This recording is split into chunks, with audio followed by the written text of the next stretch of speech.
Hello everyone, welcome to rise talent. My name is Lata Rawat और हम पढ़ रहे हैं क्लास 10 की फिजिक्स। हमारा जो चैप्टर चल रहा है वो है लाइट, रिफ्लेक्शन एंड रिफ्रैक्शन। और अभी तक के जितने भी वीडियोस थी उसमें हमने बात की थी, सारे थ्योरी पार्ट के जितने भी कॉन्सेप्ट थे वो हमने कवर किए थे। आज का जो ये लेक्चर है ये भी इसी चैप्टर पे बेस्ड है। तो आज के जो ये लेक्चर है ये है एक्सरसाइज बेस्ड। दैट मीन्स कि हम यहाँ पर क्वेश्चन आंसर्स ट्राई करेंगे इस चैप्टर के। ओके तो सारे जितने भी कॉन्सेप्ट हमने पढ़े हैं, रिफ्लेक्शन से रिलेटेड, रिफ्रैक्शन से रिलेटेड, मिरर की बात हो, लेंस की बात हो, वो सभी हम यहाँ पे कवर करने वाले हैं। ठीक है, तो चलिए स्टार्ट करते हैं। फर्स्ट जो है हमारे पास यहाँ पर first question, which of the following statement is true. ये एमसीक्यू है। ओके तो इनमें से कौन सा स्टेटमेंट है जो सही है। ओके यहां पर देखो क्या दिया हुआ है, a convex lens has a 4 dioptre power having a focal length 0.25 metre. अच्छा, पावर ऑफ लेंस हमने पढ़ा था, लास्ट टॉपिक था हमारा। पावर ऑफ लेंस क्या होता है? फोकल लेंथ का इनवर्सली प्रोपोर्शनल होता है, यही होता है formula. Power of lens is equal to 1/f होता है। ओके सो यहां पर आप ध्यान दीजिए, बात की गई है यहाँ पे कॉन्वेक्स लेंस, यहाँ पे भी कॉन्वेक्स, यहाँ पे दोनों में कॉनकेव लेंस। ओके जब मैं बात करूंगी कॉनकेव लेंस की, ठीक है, और एक बात और कॉन्वेक्स लेंस की, ठीक है, दो है, कॉनकेव और कॉन्वेक्स। सबसे पहले कॉन्वेक्स में जो फोकल लेंथ होती है वो हमेशा क्या होती है? पॉजिटिव होती है। सही है या नहीं है?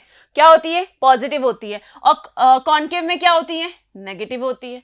ठीक है, तो आप देखो जहां मैं कॉनकेव की यहां बात कर रही हूं तो यहां पे फोकल लेंथ क्या दिया गया है? पॉजिटिव दिया गया है। दैट मीन्स कि ये दोनों तो क्या हो गए मेरे? इनकरेक्ट हो गए। क्लियर है? ठीक है, अब बात करते हैं नेक्स्ट कॉन्वेक्स लेंस की। अब ये तो कंफर्म हो गया कि कॉन्वेक्स लेंस है, लेकिन इनमें से दोनों में से कौन सा? देखो एक में पॉजिटिव पावर दी है और एक में नेगेटिव पावर दी है। ठीक है, लेकिन अब यहां पे बात करते हैं, चलो यहां पे 0.25 है, फोकस जो है वो 0.25 है, वैल्यू पुट कर दे यहां पर, तो P इक्वल टू क्या हो गया? 1/0.25। इसका मतलब क्या हो गया? 100/25 दैट इज 4। क्लियर है? यहां पर क्या आ गया मेरे पास? पावर 4 आ गया। दैट मीन्स हमारा जो फर्स्ट ऑप्शन है, ए ऑप्शन, ये हमारा क्या होगा? करेक्ट होगा। नेगेटिव जो आ रहा है ये क्या होगा? इनकरेक्ट। अगर फोकस हमारा पॉजिटिव है तो हमारा जो पावर होगी वो भी क्या आएगी? पॉजिटिव आएगी। क्लियर है? बिल्कुल ठीक है, चलिए आगे बढ़े। नेक्स्ट जो है हमारे पास यहां पर, नेक्स्ट भी एमसीक्यू। तो अभी हम यहाँ पहले एमसीक्यू करेंगे, फिर इसके बाद लैंग्वेज वाले क्वेश्चंस में आएंगे। Okay a full length image of a distance tall building can definitely be seen by using a concave, convex mirror, plane mirror और both concave as well as plane mirror. क्या बोला गया है यहाँ पर? यहाँ बोला गया कि एक फुल लेंथ इमेज, ठीक है, एक बिल्डिंग है यहाँ पर लंबी बड़ी, ठीक है, यहाँ पे आप खड़े हो, ठीक है, आपके पास एक क्या है? मिरर है, मान के चलो आपके हाथ में क्या है?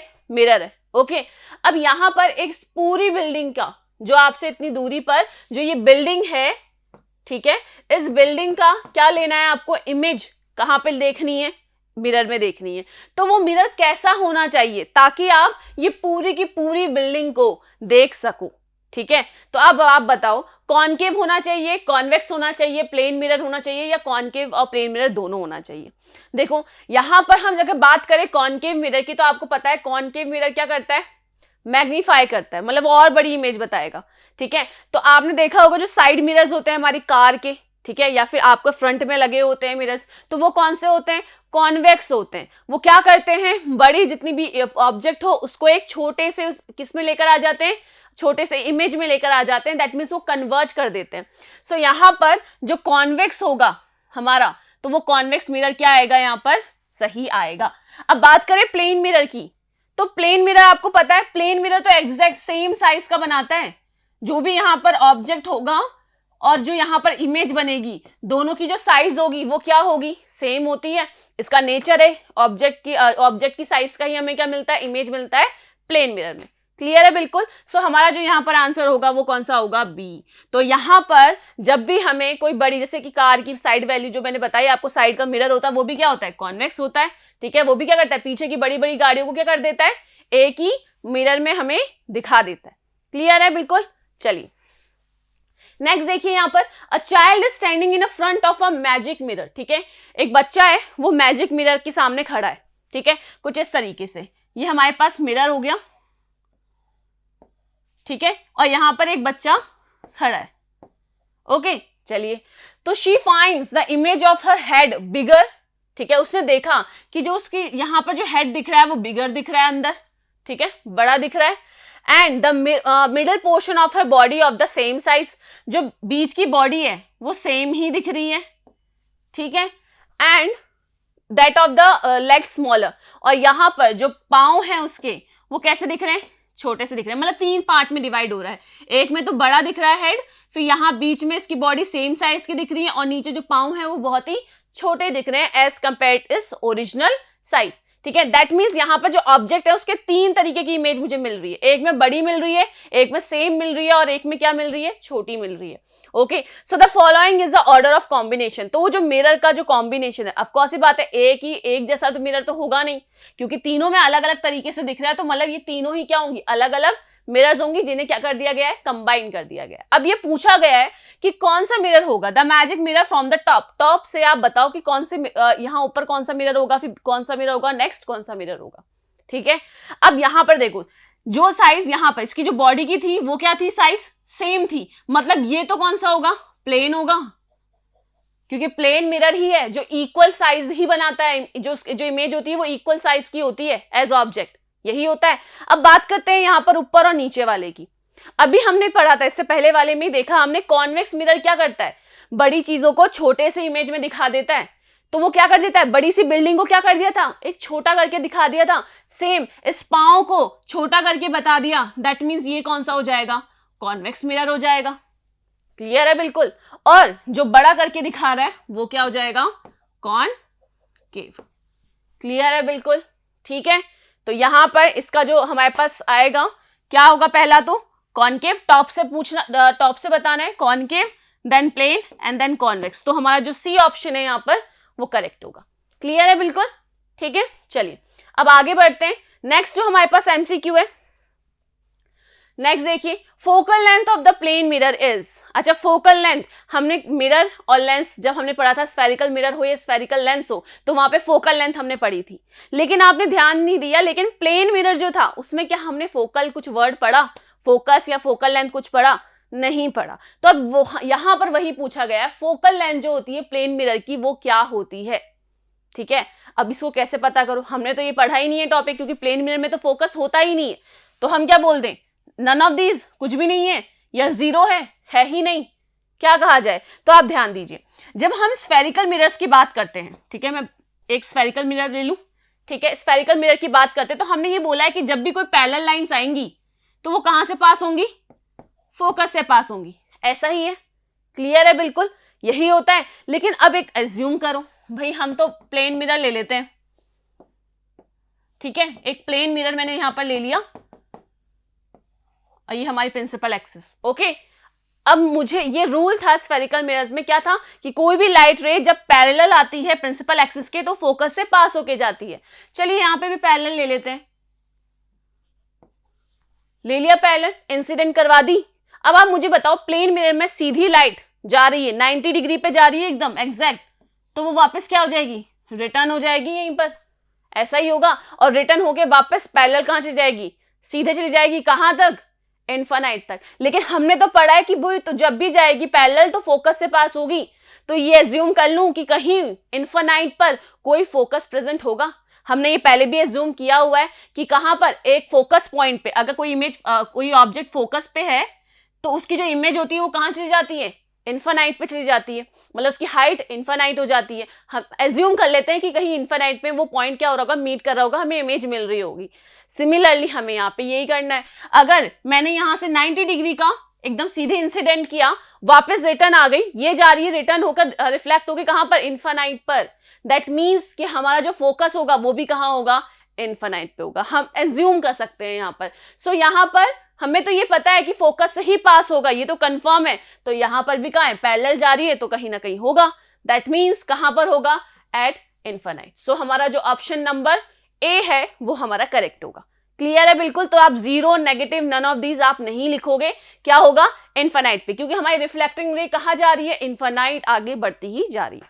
ओके, चलिए नेक्स्ट क्वेश्चन क्या है हमारे पास यहाँ पर, the unit of power of lens is, बहुत ही सिंपल क्वेश्चन है ये तो, डायरेक्ट है, पता है आपको यूनिट ऑफ मीटर, मीटर तो कोई लेंथ हो गई, सेंटीमीटर भी लेंथ है, ये यहां पर आप देख रहे हो ये तो डायमेंशन बता रहा है, ठीक है ना, ये पीछे की यूनिट ही बता रहा है, लेकिन हमें यूनिट ऑफ पावर बताना है तो वो क्या होता है, सी, डायोप्टर। क्या होता है, dioptre.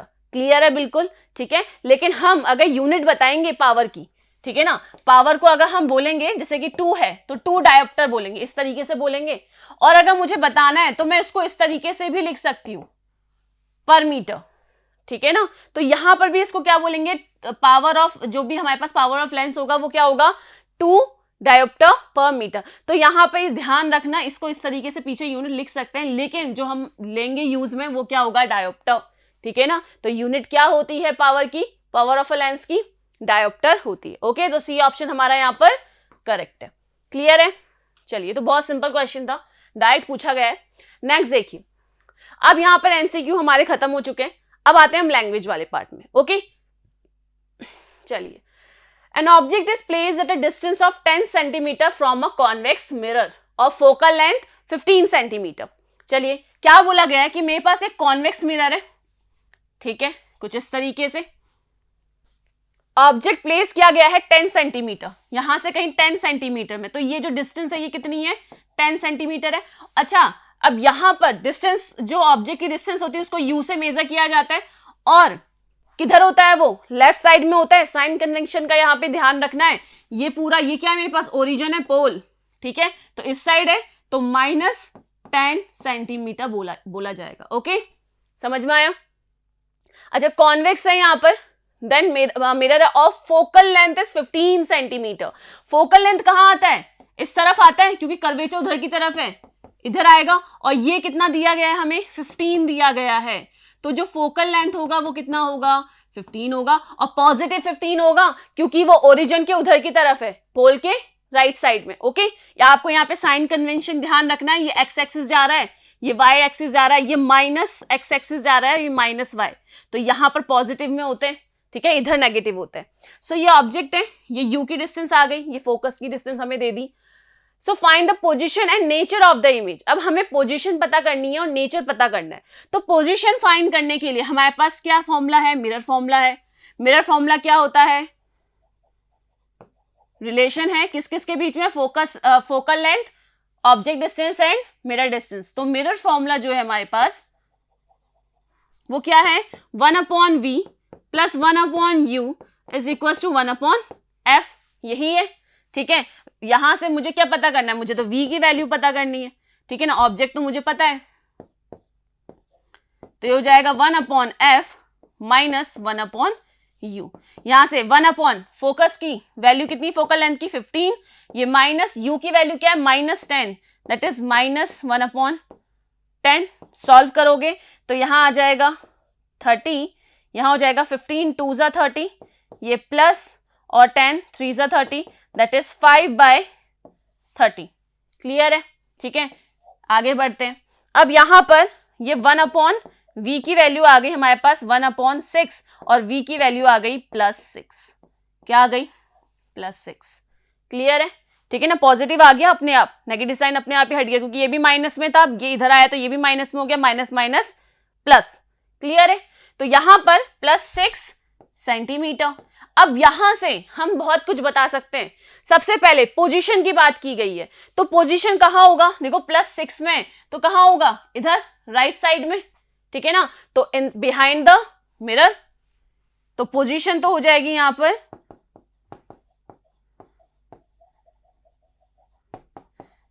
Behind the mirror. Okay, and nature of the image, nature क्या मिलेगा हमें, नेचर क्या होना चाहिए, देखो +6 है, दैट मीन्स पॉजिटिव साइड में है, और मिरर के अंदर है, दैट मीन्स क्या होगा, वर्चुअल होगा, तो यहां पे हो जाएगा वर्चुअल एंड डायरेक्ट। तो ये वर्चुअल के साथ क्या मिलता है हमें, सीधी अपराइट, एकदम सीधी ही हमें क्या मिलती है, इमेज मिलती है। अच्छा, अगर हम साइज की बात करें तो क्या आप साइज बता सकते हो, यहां से बता सकते हो, क्योंकि हमें पता है मैग्निफिकेशन का फॉर्मूला क्या होता है, -v/u, यही होता है। हाइट भी हम बता सकते हैं यहां से, और यहां से हम क्या लिख सकते हैं मैग्निफिकेशन के साथ साथ height of image upon height of object, ये लिखा जा सकता है, ठीक है, H dash upon H. Okay, now अब आगे बढ़ते हैं। सो यहां से क्या बोल सकते हैं minus v upon u. So object की डिस्टेंस क्या है यहाँ पर, सॉरी इमेज की डिस्टेंस है 6, ये हो जाएगा -6 और ऑब्जेक्ट की है हमारे पास -10। ये सॉल्व करोगे तो ये आपके पास आ जाएगी वैल्यू। अच्छा, हाइट हमको यहाँ पर साइज तो नहीं दी है लेकिन हम वो बता सकते हैं। यहाँ से आप कैंसिल करोगे कितने टाइम्स जाएगा ये, 2 3 ज़ा 6, 2 5 ज़ा 10 equals to h upon h dash, sorry h dash upon h. और यहां से हम लिख सकते हैं जो इमेज की साइज है वो क्या होगी 3/5 of height of the object, मतलब ऑब्जेक्ट की हाइट की 3/5 टाइम्स होगी, ठीक है ना। तो एक ही चीज से आप बहुत सारी चीजें निकाल सकते हो, ठीक है, पूरा इमेज का पूरा चीजें आप कुंडली निकाल लोगे, नेचर, पोजीशन हो, साइज हो, है ना। चलिए, सो इस तरीके से आप इसे फाइंड करोगे। ओके, चलिए आगे बढ़ते हैं। नेक्स्ट क्वेश्चन देखिए यहाँ पे, find the focal length of the lens of power -2.0 d, what type of lens is this. हमें सिर्फ एक ही आंसर देना है कि ये लेंस कौन सा है। ओके, चलिए, तो फोकल लेंथ जो हमें फोकल लेंथ फाइंड करनी है, ठीक है, फोकल लेंथ भी फाइंड करना है, and lens of the power जो है, ठीक है ना, lens of the power that is p कितना है मेरे पास -2.0d, ये है। अच्छा, फोकल लेंथ कैसे निकालेंगे, क्या होता है, सबसे पहले तो फॉर्मूला लिख लेते हैं, p इक्वल्स टू क्या होता है 1/f, तो f इक्वल्स टू क्या हो जाएगा 1/p। क्लियर है, चलिए वैल्यू रखो 1/-2.0, ठीक है, और इसको और सॉल्व करोगे तो आ जाएगा 10/20।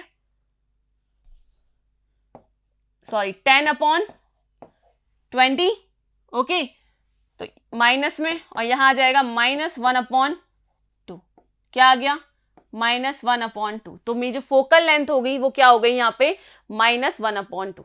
ओके, अब यहां पर बात की जा रही है किसकी, लेंस की। ये चीज आप ध्यान देना, मिरर और लेंस आपको जो भी क्वेश्चंस पूछे जाएंगे यहाँ पे फोकल लेंथ दोनों में अलग अलग है।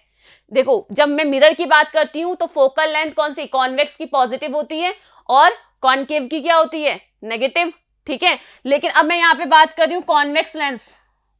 अच्छा, इसमें भी पॉजिटिव ही होगी क्योंकि इधर बन रही है, बिल्कुल सही है।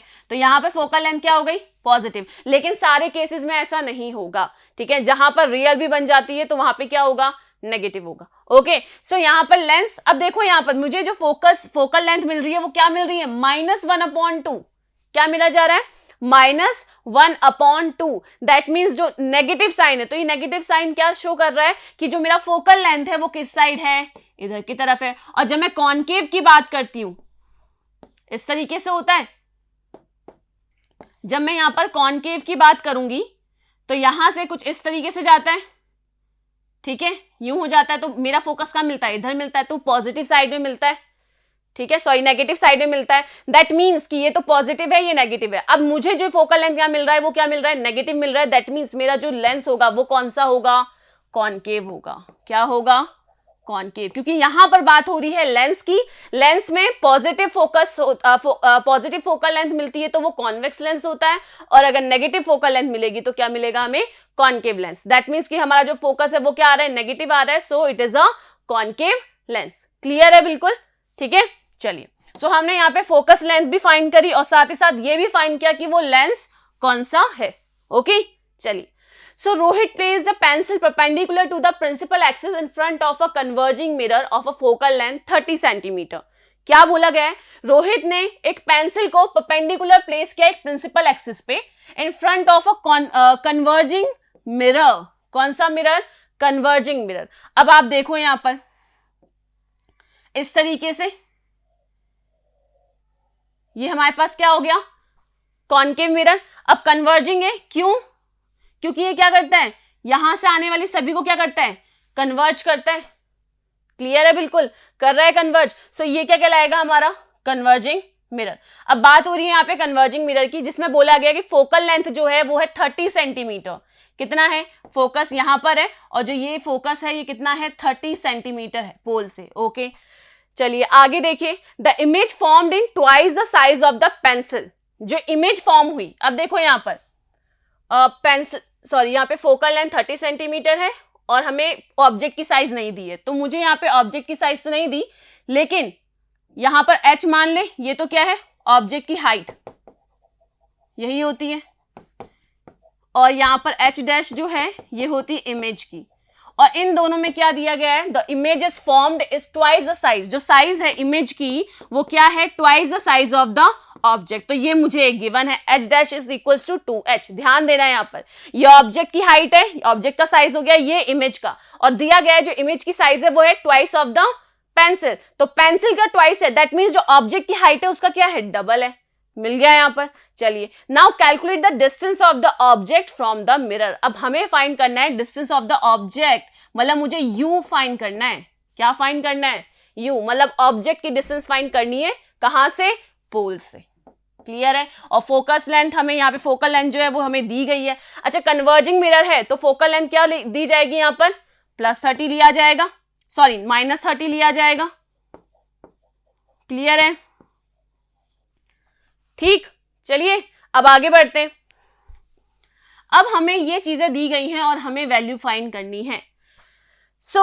अब रिलेशन सबसे पहले हम देखते हैं, हमें पता है मैग्निफिकेशन जो होता है उसका फॉर्मूला क्या होता है h डैश अपॉन h, और जिसको हम ये लिख सकते हैं -v अपॉन u, यही होता है या नहीं होता, क्लियर है बिल्कुल। चलिए वैल्यू पुट करते हैं, h डैश की वैल्यू क्या है 2h पुट कर दूं, नीचे h ऑलरेडी है ही सही, ठीक है, इक्वल्स टू माइनस v की वैल्यू हमें नहीं मालूम, u की वैल्यू भी हमें नहीं मालूम, तो इसको हम सिंपल ये लिख देते हैं।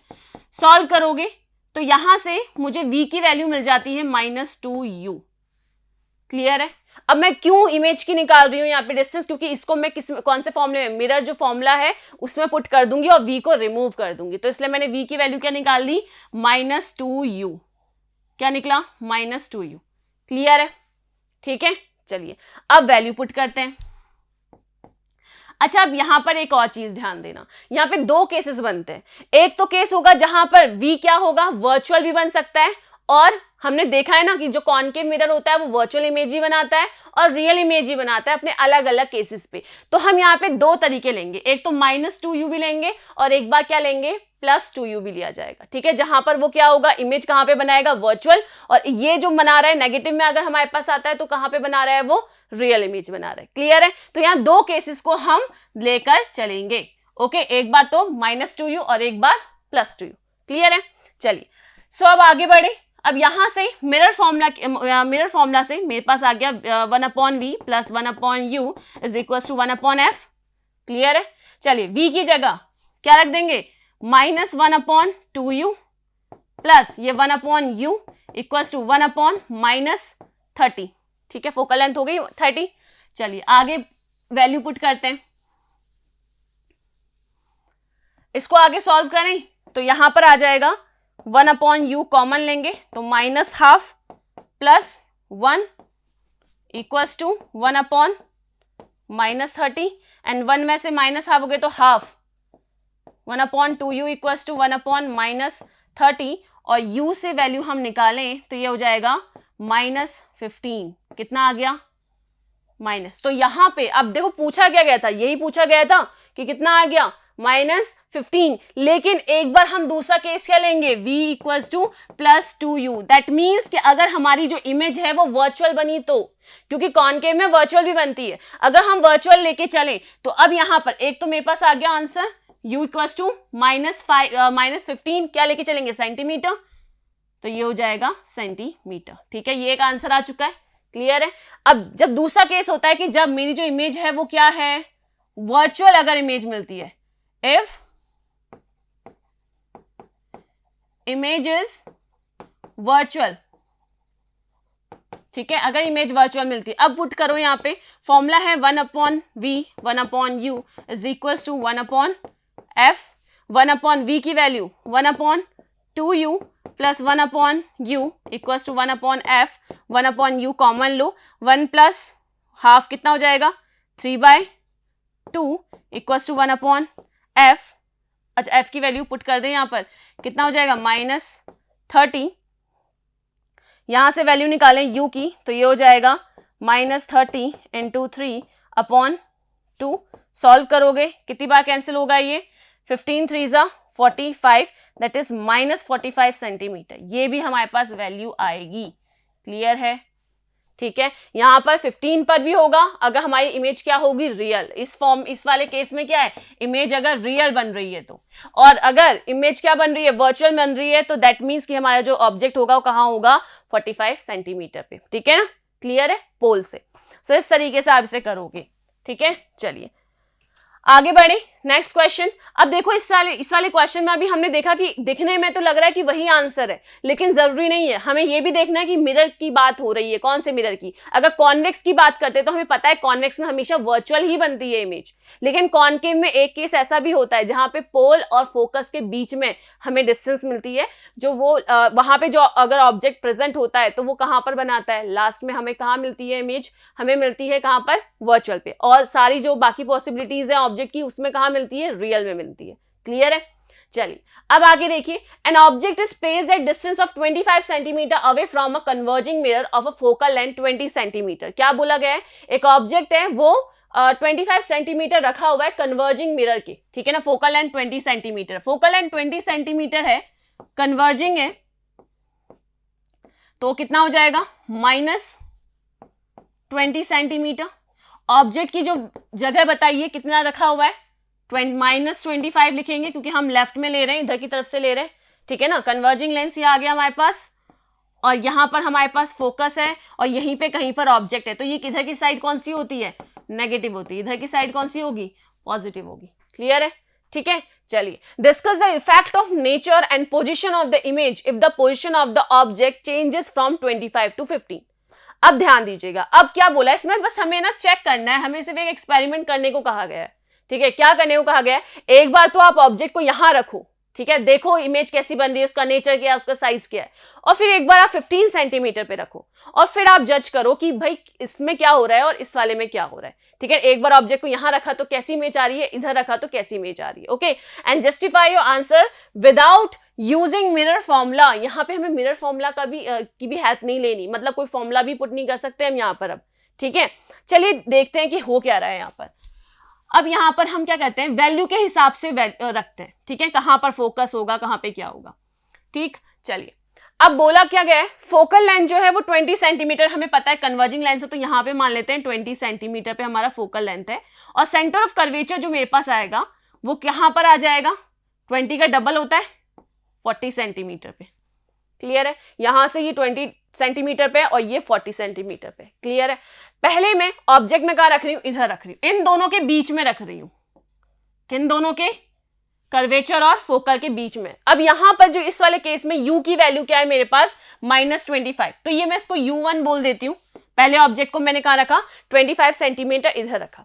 ठीक है, अब आपको पता है कि यहां पर क्या होता है, जब आप इस तरीके से रेज भेजोगे तो एक तो हो जाएगी फोकस से पास, ठीक है, और एक आप फोकस से भेजोगे, ठीक है, तो वो हो जाएगी इस तरीके से पास। और ये तो अभी क्या है, रफली मैंने बनाया है, ये जो आपकी इमेज आएगी ये कहाँ आएगी, कर्वेचर के इस साइड आएगी। किधर आएगी, कर्वेचर के बाहर की तरफ। ठीक है ना, इसको मैं थोड़ा सा और सही से बनाए,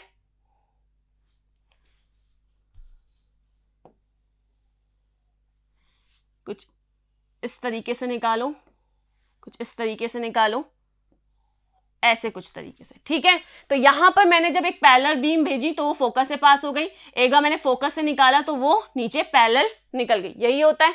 ठीक है, तो मुझे जो इमेज मिलेगी वो कहां पर मिलेगी, एक तो इन्वर्टेड बनेगी, रियल होगी, इन्वर्टेड होगी, और साथ ही साथ हमारी जो साइज होगा उसका क्या होगा, ज्यादा होगा ऑब्जेक्ट से, क्योंकि कर्वेचर पे तो दोनों सेम रहते हैं। कर्वेचर से आगे रखोगे ऑब्जेक्ट को तो साइज क्या हो जाती है इमेज की, ऑब्जेक्ट से बड़ी हो जाती है। ओके, सो इस केस में ये जो पहला केस हमें मिला, यहां पर जो नेचर है वो क्या है, पहली बात तो रियल है एंड इन्वर्टेड है, यही है। ठीक है, क्या बोला है, नेचर भी बोला गया है, effect of nature and the position of the image, और पोजीशन भी पूछी गई है, तो पोजीशन जो होगी वो क्या होगी, between infinity to centre of curvature. ठीक है, इंफिनिटी और सेंटर ऑफ कर्वेचर के बीच में। ठीक है ना, या फिर आप बोल सकते हो beyond the centre of curvature, beyond of centre of curvature. Clear है? तो नेचर और पोजीशन मुझे ये मिला। अब दूसरा केस देखते हैं, यहां पर अब क्या होता है। अब आप देखो ये फोकल लेंथ है, यहाँ पे सेंटर ऑफ कर्वेचर है। अब जो है कितना है, यहाँ पे बोल दिया ऑब्जेक्ट को 15 सेंटीमीटर पे रखो। देखो 20 पे तो फोकस ही है, 20 सेंटीमीटर पे फोकस है, तो उससे पहले ही आएगा। तो ऑब्जेक्ट को मैं कहाँ रख दूं, यहाँ रख दूं। मतलब अब ऑब्जेक्ट का है फोकस और जो मेरा पोल है यहाँ पर, इन दोनों के बीच में। ठीक है, और इस केस में आपको पता होगा ये लास्ट केस है, ये लास्ट पोजीशन है। हमने पढ़ा था 6 पॉसिबिलिटीज। ठीक है, जैसे जैसे ऑब्जेक्ट की 6 हमने देखी थी अलग अलग जगह, वहां पर अलग अलग तरह की इमेज मिल रही थी, तो ये लास्ट थी। और यहां पर क्या होता है एक तो हमने कैसे पास कर दिया, इधर इस तरीके से, और एक हमने सेंटर ऑफ कर्वेचर से कुछ इस तरीके से भेजा, जो वापस इसी तरीके से वापस आ गई, इधर भेजा और वो वापस भी इधर आ गई, ये भेजा तो ये इधर की तरफ आ गई। ठीक है, और जब हमने इसको आगे बढ़ाया, अब क्योंकि ये तो मीट तो करेगी नहीं, दोनों क्या है बाहर की तरफ फैलेंगी। ठीक है, तो ये इधर की साइड तो मीट नहीं करेंगी, लेकिन आगे की साइड तो मीट कर सकती है। तो इसको हमने आगे जब बढ़ाया तो ये इस तरीके से कहीं पे कट हो रही है। ठीक है ना, ये तो रफली अब मैं बना रही हूं, तो ये आगे जाके क्या होगी, एक जगह कट होगी और हमको यहाँ पर मिलेगा। कहां पर मिलेगा, कहीं भी किसके, सेंटर ऑफ कर्वेचर के बाहर की तरफ ही कहीं मिलेगा।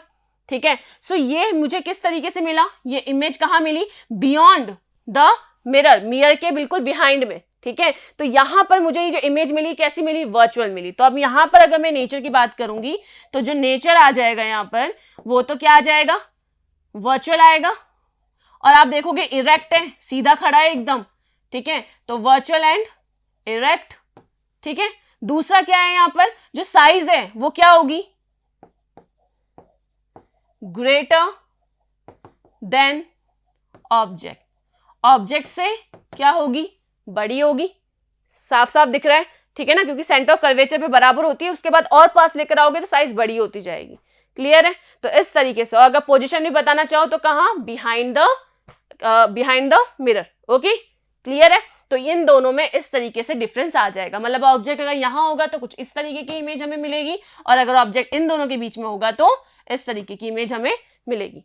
क्लियर है? तो क्या चेंज आया, रियल से क्या हो गई, वर्चुअल हो गई, इन्वर्टेड से इरेक्ट हो गई। साथ ही साथ वहां पर कर्वेचर से पहले है, और ये सॉरी ये पोजीशन है। अच्छा, पोजीशन भी पूछा गया साइज के अलावा, तो यहां पर पोजीशन क्या आ जाएगी, बिहाइंड द मिरर, मिरर के पीछे आ जाएगी। क्लियर है? तो ये चेंज आएगा अगर हम 25 सेंटीमीटर की जगह 15 सेंटीमीटर पे ऑब्जेक्ट रखेंगे। ओके, चलिए। सो इस तरीके से ये क्वेश्चन होगा, हमें सिर्फ यहां पर जस्टिफाई करना है, सिर्फ शो करना है कि क्या क्या चेंजेस आएंगे। ओके, चलिए। नाउ नेक्स्ट क्वेश्चन यहां पर है, when a concave mirror is placed facing the sun, एक कॉनकेव मिरर है और वो सन को सन को क्या कर रहा है, फेस कर रहा है, कुछ इस तरीके से। ठीक है, सन यहां मान लो कहीं पर।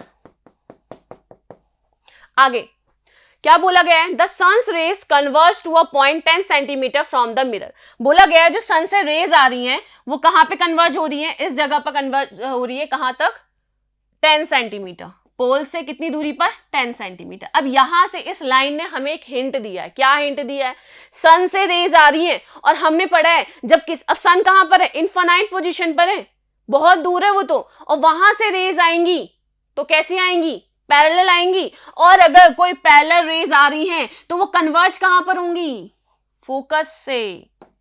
कहां से कन्वर्ज होंगी, फोकस से। समझ में आया? उन्होंने एक लाइन से क्या क्या बताया, ये बताया कि सन से रेज आ रही है, दैट मींस हमें पता लगाने लगा कि वो पैरेलल आ रही है, और हमें पता है कि पैरेलल आती हैं, और उन्होंने बोला कन्वर्ज कहां पर हो रही है, पोल से इतनी दूरी पर हो रही है, 10 सेंटीमीटर की दूरी पे। तो वो 10 सेंटीमीटर एक्चुअल में क्या है, फोकल लेंथ है। क्या है, फोकल लेंथ। दैट मींस हमें फोकल लेंथ यहां पे दे दी है -10 सेंटीमीटर। ठीक है, क्लियर है बिल्कुल? ठीक, चलिए।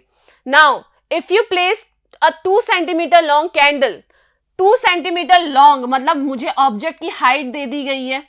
ठीक है, 20 centimetre away from the principal axis, और जो उसका ऑब्जेक्ट जो डिस्टेंस है, ऑब्जेक्ट डिस्टेंस वो भी दे दिया है -20 सेंटीमीटर। ठीक है, अब 20 सेंटीमीटर देखो यहां पर है, तो ऑफकोर्स ही बात है अगर मैं यहाँ पे कर्वेचर बनाऊं, सेंटर ऑफ कर्वेचर कहां आएगा, ये 10 है, फोकस का क्या होता है, डबल होता है। तो ये अगर फोकल लेंथ 10 है तो radius of curvature that mean centre of curvature कौन सी पोजीशन पे होगा, इसकी पोजीशन होगी यहाँ पे 20 सेंटीमीटर, मतलब ये पूरी जो लेंथ होगी ये कितनी होगी, 20 सेंटीमीटर। क्लियर है, रेडियस ऑफ कर्वेचर पता चल रहा है, फोकल लेंथ का क्या होता है, डबल होता है, डबल कर दिया। और हमसे ये बोला भी गया है जो ऑब्जेक्ट है वो भी कहां पर है, 20 सेंटीमीटर, पोल से 20 सेंटीमीटर, और नेगेटिव होगा यहाँ पे, ठीक है, तो इस साइड आएगा, यहाँ पर मतलब सेंटर ऑफ कर्वेचर पर भी मेरा ऑब्जेक्ट खड़ा हुआ है। ओके, क्लियर है। अब क्या बोला गया है, where would you place a screen to obtain the image of the candle। अब आपको किस जगह पर हमारी स्क्रीन खड़ी करनी पड़ेगी जहां पर हमारी क्या आ जाएगी, इमेज आ जाएगी, मतलब मैं कहाँ खड़ी हूं जहां से मुझे सीधे इमेज मिल जाए। तो मुझे ये पता करना पड़ेगा, इसको फाइंड करने के लिए मुझे ये पता करना पड़ेगा कि इस ऑब्जेक्ट की इमेज एक्चुअल में कहाँ बनेगी। सो मुझे इसके इमेज की क्या निकालनी पड़ेगी, पूरी कुंडली निकालें। अब देखो यहाँ पर कौन सी पोजीशन पर है, सेंटर ऑफ कर्वेचर पर, ठीक है ना। ये कौन सा केस है हमारा, थर्ड केस था, जिसमें अगर ऑब्जेक्ट सेंटर ऑफ कर्वेचर पे बनता है, ठीक है, तो अगर आप सेंटर ऑफ कर्वेचर से रेज दोगे तो हमारा जो इमेज बनेगा वो भी कहां बनेगा, इमेज बनेगा यहां पर, इमेज भी कहां बनेगा, इधर ही बनेगा। और साइज क्या होगी इमेज की, साइज की इमेज भी कितनी होगी, जो एच डैश है हमारे पास यहां पर, जो एच डैश है वो भी क्या होगा, -2 सेंटीमीटर होगा। ठीक है, तो मैं सीधे डायरेक्ट बता रही हूं आपको, ये फॉर्मूले से भी हम निकाल के देखेंगे, फॉर्मूले में पुट करोगे तो भी यही आएगा, लेकिन मैं ये बता रही हूं कि किस तरीके से आप डायरेक्ट भी पता कर सकते हो। ठीक है ना, क्या है यहाँ पर, मुझे पता है सेंटर ऑफ कर्वेचर पर है, और सेंटर ऑफ कर्वेचर पे इमेज भी कहाँ मिलती है, सेंटर ऑफ कर्वेचर पर ही मिलती है, कॉनकेव के केस में। और यहाँ पर उसकी जो हाइट होती है, जो साइज होती है, वो एकदम एक्चुअली इक्वल होती है किसके, ऑब्जेक्ट की साइज पे। ठीक है, तो यहां पर जो इमेज मिली उसकी डिस्टेंस भी कितनी होगी, कैसी इमेज मिली, -20 पर ही मुझे मिलेगी, मतलब मुझे इमेज डिस्टेंस भी मिल गई। तो अब पूछा क्या गया है यहाँ पर, ठीक है, यहाँ पूछा गया है what would be the size of the image, image की साइज क्या होगी, आराम से बता सकते हैं, -2 सेंटीमीटर कितनी होगी, माइनस साइन क्या बता रहा है कि वो इन्वर्टेड है ओनली। ठीक है, हाइट तो क्या है, साइज क्या है 2 सेंटीमीटर, ये बस वो नेगेटिव इसलिए शो कर रहा है क्योंकि ये क्या है, इन्वर्टेड है। क्लियर है, आगे अब बोला क्या गया है, draw the ray diagram to justify your answer. Ray diagram हम बना चुके हैं ऑलरेडी, ठीक है, अब चाहो तो आप इसको और यहां से इस तरीके से बनाया जा सकते हो, अगर पेंसिल उससे स्केल से आप बनाओगे, पैरेलल रेस भेजना, फोकस से पास कराना, एक रेस फोकस से भेजना और उसको क्रॉस करवाना, और जहां पर वो मीट कर रही है वहीं पे हमारी इमेज मिलेगी। ओके, और या बिल्कुल अगर बिल्कुल सटीक से एकदम पेन पेंसिल करके बिल्कुल मेजर करके एग्जैक्ट करोगे तो आपको इमेज इसी तरीके से मिलेगी। ओके, चलिए अब सबसे पहले हम क्या करते हैं, ये तो हमने सिर्फ जो थ्योरी पढ़ी थी उसको हमने किया, अब मिरर फॉर्मूला का यूज करते हैं। अब हमें क्या दिया गया है देखो, हमारा जो concave mirror place facing the sun rays converse to the 10 centimetre, मतलब मुझे जो फोकल लेंथ थी वो क्या थी, -10 सेंटीमीटर था, और यहाँ पर एच हमें दिया था कितना, 2 सेंटीमीटर पे साइज उसकी, और 20 मीटर अवे फ्रॉम द, तो साइज जो ऑब्जेक्ट की डिस्टेंस है वो भी दी गई थी -20 सेंटीमीटर। ठीक है, अब हमें निकालना था what with the place screen to the obtain image, मतलब इमेज की डिस्टेंस क्या होगी। तो मुझे जो ऑब्जेक्ट की इमेज की जो डिस्टेंस फाइंड करनी है उसी से मैं बता सकती हूँ कि स्क्रीन कहाँ पर हम लगाए, जहां मिलेगी वहीं तो लगाएंगे। तो इमेज की डिस्टेंस निकाल सकते हैं, फोकल लेंथ पता है और ऑब्जेक्ट डिस्टेंस पता है, तो यहाँ से मिरर फॉर्मूला का मैं यहाँ पे यूज करूं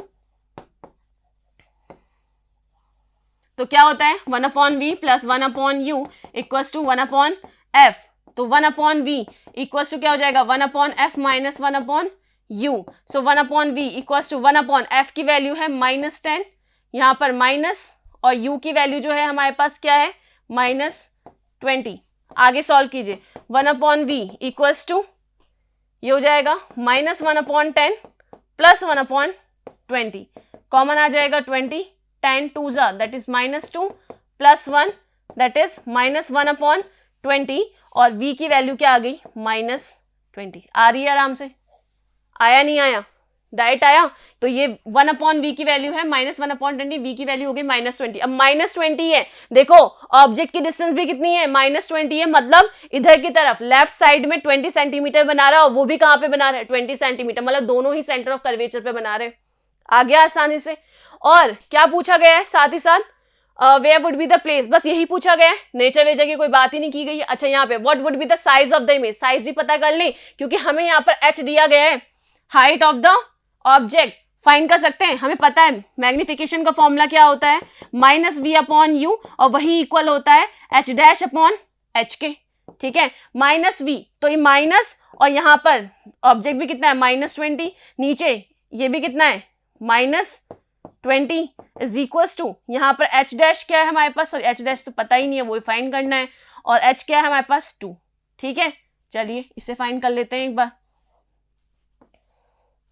सो ये -20 से -20 कैंसिल, -1 बचेगा ओनली, ठीक है, और यहाँ पर क्या है h'/2, तो h' की वैल्यू क्या आ गई -2 सेंटीमीटर। अब आप देखो हाइट ऑफ द ऑब्जेक्ट भी क्या था 2 सेंटीमीटर, और ये कितना है -2 सेंटीमीटर, सिर्फ माइनस साइन क्या बता रहा है कि वो इन्वर्टेड है ओनली, ठीक है, लेकिन साइज क्या है सेम ही है। तो इस तरीके से आप, ये तो फॉर्मूले से हमने किया जैसे आपको करना है, और जो हमने थ्योरी पार्ट में जिस तरीके से कॉन्सेप्ट, अगर आपको कॉन्सेप्ट क्लियर है तो इसे करने में आपको कोई प्रॉब्लम ही नहीं आएगी, आंसर तो हमें पहले ही पता चल गया, ठीक है ना, क्वेश्चन को पढ़ते ही हमने जैसी रे डायग्राम ड्रॉ किया हमें उसी से पहले आंसर पता चल जाएगा, और बस आप इसको भी कर सकते हो, क्लियर है। चलिए आगे बढ़ते हैं।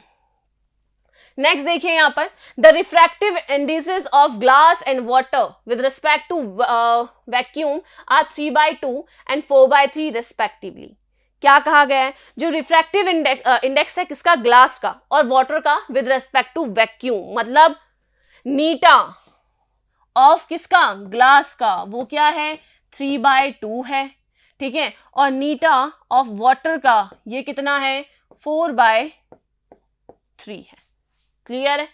अच्छा यही इक्वल किसके होगा, क्योंकि इन्होंने बोला है with respect to the vacuum, ठीक है ना, तो यहां पे क्या हो जाएगा, इसी को मैं क्या लिख सकती हूं, speed of light in vacuum upon speed of light in glass, ये लिखा जा सकता है इसी को, ठीक है, तो यहां पर इसे मैं क्या लिख सकती हूं 3/2, क्लियर है। और यहां से नीटा जो W दिया गया है मुझे, ठीक है, वाटर में जो रिफ्रैक्टिव इंडेक्स है वो क्या दिया गया था 4/3, और इसी को लिखा जा सकता है speed of light in vacuum upon speed of light in, next कौन सा था, glass and water, speed of light in water, ये हमें दिया गया है 4/3, क्लियर है, ठीक है, दोनों दिए हुए हैं। अच्छा वैसे क्वेश्चन तो बनता नहीं है, अगर आपको याद हो, अगर स्पीड ऑफ लाइट आपको पता हो, speed of light in vacuum, अगर वैक्यूम में पता है तो आप डायरेक्ट निकाल सकते हो, लेकिन नहीं पता है तो ये क्वेश्चन आपके लिए सही है, अगर पता है तो इस क्वेश्चन का कोई मतलब ही नहीं है क्योंकि आराम से निकल जाएगा। चलिए क्या दिया गया है, speed of light in glass, glass में दिया गया है, मतलब नीचे वाली ये वैल्यू दी गई है, यहां से वैल्यू अगर मैं पुट करूं तो स्पीड, जिसको मैं speed of light in vacuum में क्या बोल दूं, CV लिख दूं, ठीक है, बहुत आसान हो जाएगा इसको अगर हम ऐसे लिख देते हैं, इतना लिखने की जरूरत नहीं है, speed of light in vacuum और speed of light in glass, तो इतना बड़ा मत लिखो, सिंपल सा लिखो, क्यों इतना बड़ा लिखना, तो speed of light in vacuum upon speed of light in glass is 3/2, and similarly speed of light in vacuum upon speed of light in water is equals to 4/3. Okay so यहाँ पे glass का दिया हुआ है already 2 × 10⁸, क्या मैं यहाँ पे लिख दूं speed of light in vacuum is upon, यहाँ पे लिख देते हैं 2 × 10⁸, ठीक है, इक्वल्स टू क्या हो गया 3/2, इधर क्रॉस हो जाएगा तो यहाँ से speed of light in vacuum मुझे कितना मिल जाएगा 3 × 10⁸ मीटर पर सेकेंड। और अगर आपको ये पता है कि वैक्यूम में हमेशा जो स्पीड की लाइट होती है वो मैक्सिमम होती है, मतलब लाइट जितनी तेजी से भाग सकती है वो सिर्फ वैक्यूम में ही भाग सकती है, और वैक्यूम में जो सबसे ग्रेटेस्ट स्पीड ऑफ लाइट जो होती है वो होती है 3 × 10⁸ मीटर पर सेकेंड। ये तो आपको जुबानी याद हो जाना चाहिए। ओके तो अब यहां पर हमने CV निकाल दिया, अब क्या करें यहां पुट कर दें, है ना, हमें क्या निकालना है speed of light in water, मुझे वाटर में निकालना है, और वाटर में निकालना है तो बस यहाँ पे क्या रख देंगे डायरेक्ट वो रख दो, और अगर आपको पता होता तो आप डायरेक्ट यहाँ रख देते। ओके चलिए रखें यहाँ पर, तो कितना है 3 × 10⁸ मीटर पर second upon speed of light in water is equals to 4/3। तो ये उधर जाएगा तो ये हो जाएगा 3 इंटू 3 ज़ा क्रॉस मल्टीप्लाई कर दो 9 इंटू 10⁸ मीटर पर सेकेंड, यहाँ अपॉन में 4 इज इक्वल्स टू CW। ठीक है, क्रॉस मल्टीप्लाई कर दिया और इसको इधर भी लेकर आ गई वापस। इसको और सॉल्व कर दो जितना सॉल्व हो रहा है। ठीक है, तो ये हो जाएगा, अगर इसे मैं 900 कर देती हूँ और यहाँ आ जाएगा 10⁶।